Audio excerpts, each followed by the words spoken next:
Well, hello everybody, and welcome to the latest instalment of my video podcast that I've been doing with a series of people from across the North West Hampshire community during this terrible COVID crisis. Everybody is having to adapt to a new way of living. As many of you will already know, I'm operating almost entirely virtually, having been banished from my office.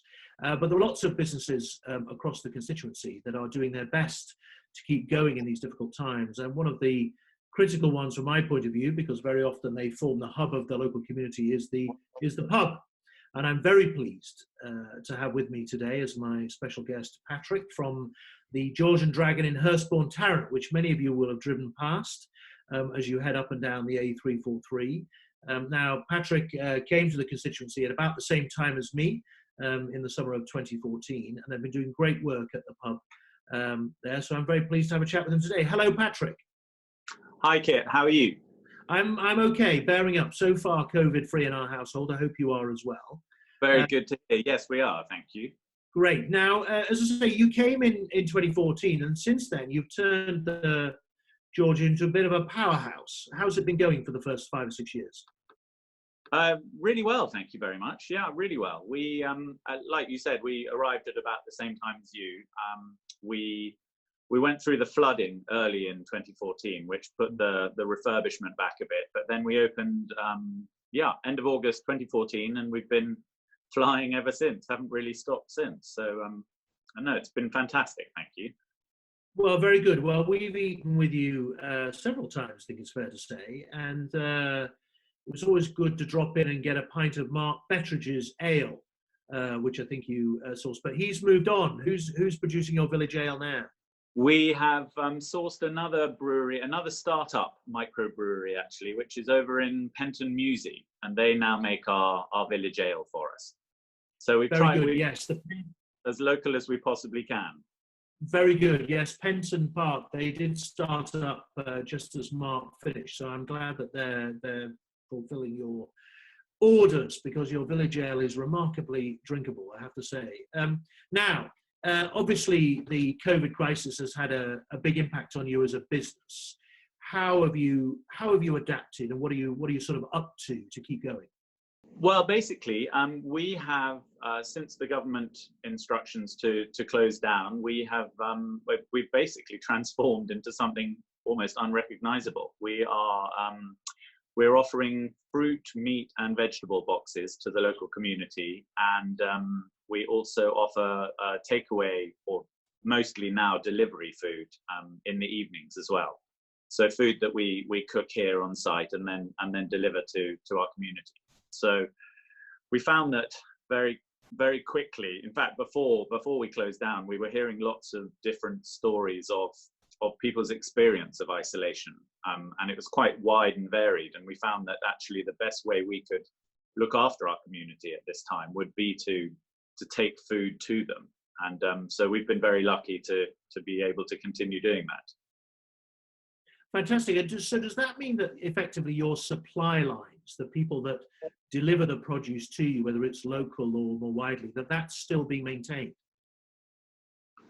It is to a certain extent, yes. There are a lot of suppliers have, for their own reasons, not been able to continue, or as I say, for whatever their reasons, but some are. So we basically have found that we're really just trying to support as many people as we can. So by continuing to order from our suppliers, they're continuing to buy from their producers, and that way we can then keep our community fed and watered, and be looking after as many people as we can, really. Okay, and so, but you're also, I think you said you're producing food to take away. Hot food, or pre-cooked, or do I heat it at home? Hot food mostly. We have a variety of things. We're again, because of it really depends on what we can get hold of. But we're doing fish and chips are the majority seller. I think it's giving people a little slice of imagining that on a Friday night they might be down at the local pub and having a fish and chips. So we've been selling a lot of fish and chips, and lots of burgers, but also other things we make here, like loaves of our sourdough bread, and also milk and pasta. And funnily enough, now we're selling huge amounts of flour and yeast, because I think everyone has turned into Mary Berry at home. I think that's exactly right. I have to say, we seem to have moved on from a bog roll shortage to a plain flour shortage, because everybody's getting into home baking. You cannot find flour in the supermarket for love nor money. I was in the Sainsbury's in Tadley yesterday, and all the flour had gone.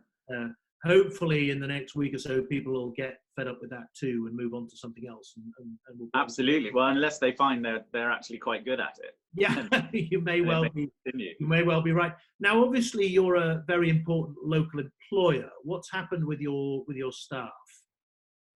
We have had to furlough the majority of them, and just keep the ones who basically, we're down to a tiny skeleton crew now. So the ones who live here with me, so that we can protect ourselves as much as the people we deliver to. So we've had to try and follow the guidance, the government guidance, as much as we possibly can, really. So I'm not now, because I thought it would be a bit strange to do the interview with a mask on, but I seem to spend most of my life with a mask on and gloves.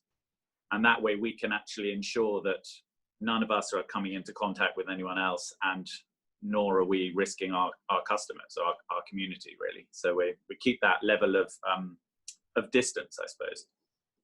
Very good, and that's good to hear. And presumably you're also engaging with the various sort of government support schemes that are available to you. We are, absolutely, yes. We're trying to we're in touch with everyone from Test Valley Borough Council, which is our local borough, and absolutely working on what we can do to protect the livelihoods of our employees, and also make sure that all of our suppliers and people who are keeping us going at this time are looked after as well. So, okay, absolutely. Very good.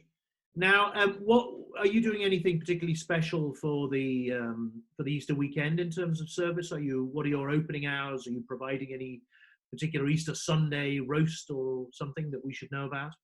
We are not, in fact, doing a roast to sell. We are, in fact, we're supplying meat and fruit and veg boxes to make sure everyone has the bits they need, and also making sure that they know they can email us or call us to get any sort of cooking instructions or any quick tips to save something that might have not gone quite right in the daily bake. But actually on Sundays we feed Andover War Memorial Hospital. So we take food up to their staff. So this Sunday we'll be doing that again. Oh, fantastic! So I did hear about this role that you developed with the hospital. How did that come about? Whose idea was that? Actually, funnily enough, I went to my chef Sam, and he said why don't we give the hospital a call and see if any of them are hungry or if they wanted anything. So and it was I think it was the Sunday after we closed on the Friday, and we got a lovely response from them, and they all seemed very happy. So we said, well, we'll continue doing it. So every Sunday we're going to need a bigger car soon, actually. We take a load of food up to them, and then deliver it to the car park, and they then distribute it. Well, that's a fantastic thing to do, and I'm sure it's very much appreciated by them all. I know that all the NHS staff across the country are receiving enormous support, but to get that kind of thing, particularly on a Sunday, and to such a high quality as all your food is, we hope, is a great boon. Listen, Patrick, thanks very much for joining me. I'm sorry, I know on the first or the night before the lockdown, you had a clear out of the cellar where you were getting rid of beer cheap. I saw the offer on your Facebook page. Sadly, didn't make it. But I hope that over the next few weeks, things go well for you, and that so much. When better times come, and I'm sure they will, I could drop in again and have a pint, and we'll remember these strange times. Absolutely. And look forward to the future. We'll be here. So thank you very much indeed.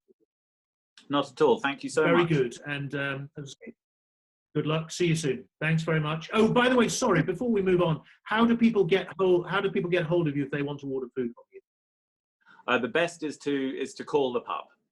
That's the easiest way. We're working on online ordering at the moment, but if they can call the pub, then that's the best. And what's the number? 01264 736 277. Brilliant. And we'll put it out on Facebook with all the contact details as well. And we'll use the Holy Trinity, Twitter and Instagram alongside as well. So anyway, look, thanks very much. Have a lovely weekend. Nice to speak to you. Very much. Thank you, Kit. Cheerio. Bye-bye. Bye-bye.